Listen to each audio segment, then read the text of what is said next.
الله أكبر الله أكبر الله أكبر لا إله إلا الله الله Peace be upon him, said, I truly hope that the fast observed on the day of Ashura expiates and wipes away all the sins of the entire previous year. So it is very virtuous. After the holy month of Ramadan, the most superior and rewarding fast is surely that of Ashura on the 10th of Muharram. Do you truly understand and appreciate its great and profound spiritual significance today? What exactly has the Sharia commanded us to do in Muharram? What does the religion of Islam say? Firstly, Islam teaches us that fasting during Muharram holds a greater reward compared to other months following Ramadan, so one should strive to fast as much as possible throughout this time. Specifically, the 10th of Muharram fast expiates a whole year's sins. It is even more rewarding to observe this specific day if you find yourself unable to fast the entire month. So what exactly should be done? Fast on the 10th of Muharram. It is clearly mentioned in the hadith that the Prophet commanded believers to combine 2 consecutive days of fasting together. Because the Jews were those who used to observe only a single day of fasting. Isn't that right? Therefore, in order to avoid resembling the Jewish practice, we were ordered to add another day. Scholars say that nowadays the Jews do not fast on the 10th of Muharram, so that resemblance has ended.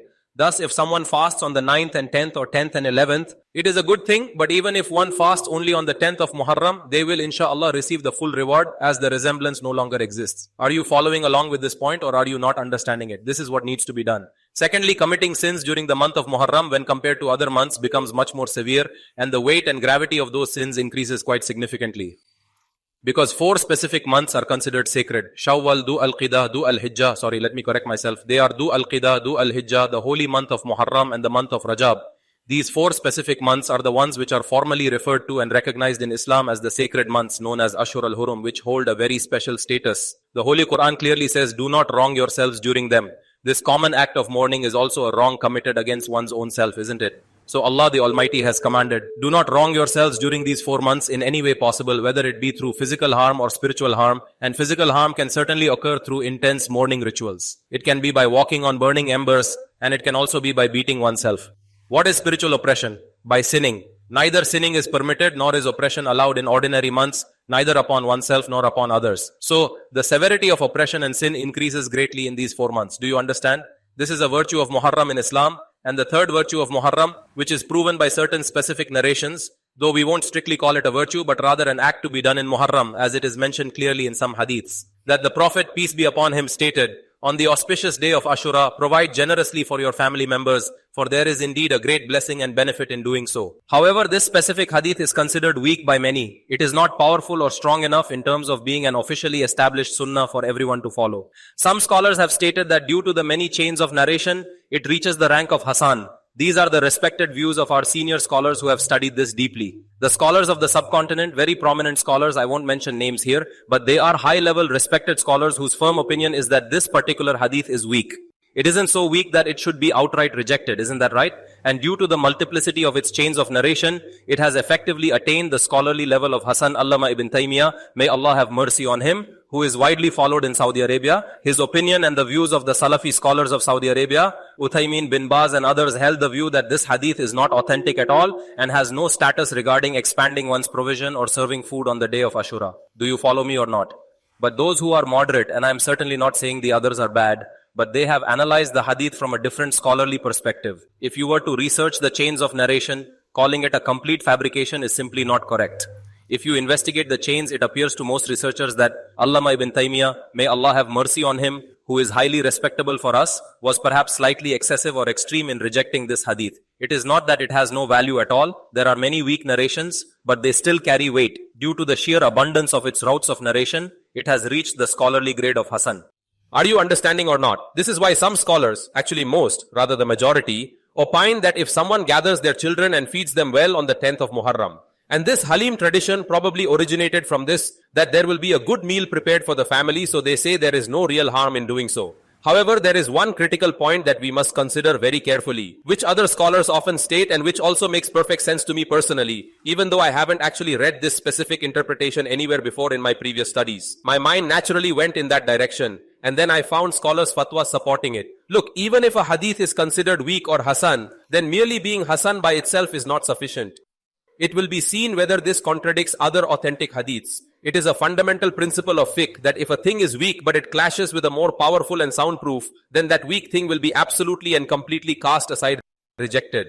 Now the command to fast on the day of Ashura is very firmly established by Sahih Hadiths from Bukhari and Muslim, which are the most authentic sources. And the narration about feeding food is not of that same high caliber. Researchers like Ibn Taymiyyah declared it null and void, as did some prominent Arab scholars in recent times declared it. Though we believe it's not entirely void, there is great disagreement among scholars. While the fasting narrations are completely indisputable, everyone across the entire board, without exception, accepts them as true, accepts them as perfectly authentic and reliable. So when combining the act of feeding food and fasting, tell me brother, how exactly can these two acts coexist together? Cannot coexist, because if it is a day for fasting, it is not a day for eating. If it is a day for eating, then it is simply not a day for fasting. Allama ibn Taymiyyah, Ara, is of the view that some people went to great extremes in opposing the Shia practices. The Shia made the 10th of Muharram into a day of ill omen and mourning. So they, in direct opposition, ordered the feeding of food to celebrate the day as a happy occasion, a festive time for great joy and celebration, to say we don't see it as unlucky, but will do the exact opposite, eat and feed others. He said this approach is also extreme. Brother, it's not unlucky at all. It is actually very blessed in our view. But is it so blessed that feeding people in it, introducing this Eid element? Well, feeding happens on Eid day, right? So this day is definitely not an Eid anyway. So this is also a very solid point to consider. Although it's a rational argument, it's not such that it can be completely dismissed or simply ignored.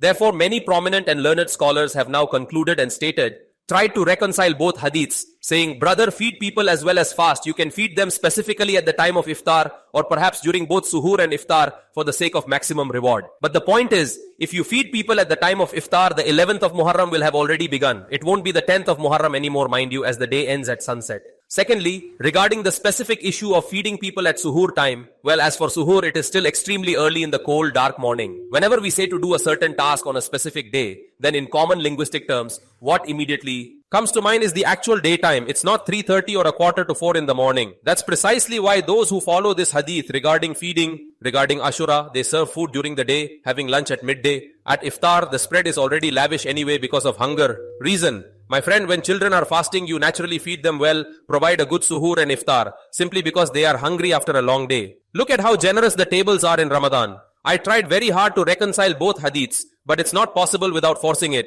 There is a known principle of fiqh. When there is a flawless, authentic hadith establishing a core religious principle, and a weak narration comes along that directly contradicts it in a very clear, distinct, and entirely substantial way, then that weak narration, even if it is not an outright fabrication, because of its conflict with the authentic hadith, say it brothers, what happens? It should be rejected. This is why my humble stance, and I am very unworthy, I don't usually speak of such big things, but plain human reason simply doesn't accept, brothers. A fasting day is for hunger and thirst, not for feasting and feeding. It's not. At iftar, go ahead, eat and feed others too. But the harm in this is that people skip their fast for the sake of this feasting. You see, when halim is being cooked, who will fast, brother? The whole night will be spent stirring the stew to set a grand table tomorrow, so the fast is gone. It's out the window. Who will keep the fast?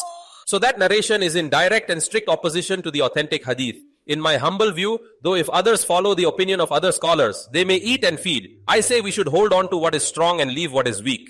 Our Hazrat Mufti Rashid Ahmad Sahib, R.A., used to say something very profound on this topic. That whenever a hadith about feeding people appears, a Muslim will surely embrace it quickly. Whenever it comes to eating and drinking, what exactly does a Muslim do? He says, this is authentic, this is a perfectly sound hadith. He just accepts it blindly, whereas the scholars of research speak only from their very deep study. But the general public's habit is to follow the fatwa that mentions feeding. They tell us that whenever there is talk of food being served or distributed to other people, feeding is discussed. Muslims say it's just like Sahih Bukhari's standard. This hadith meets Bukhari's criteria. But brother, staying hungry is true worship. Staying hungry is the actual sunnah that we should all endeavor to fully prioritize. Feed children as usual, whether it's Ashura or not. Provide good suhoor and iftar for those fasting. And since very young children eat anyway, what is the harm in this? Halim is being prepared, which has its own spiritual downsides, and stalls are being set up everywhere, while Hazrat Hussein, may Allah be pleased with him, sacrificed his life in the intense heat of Karbala while hungry and thirsty.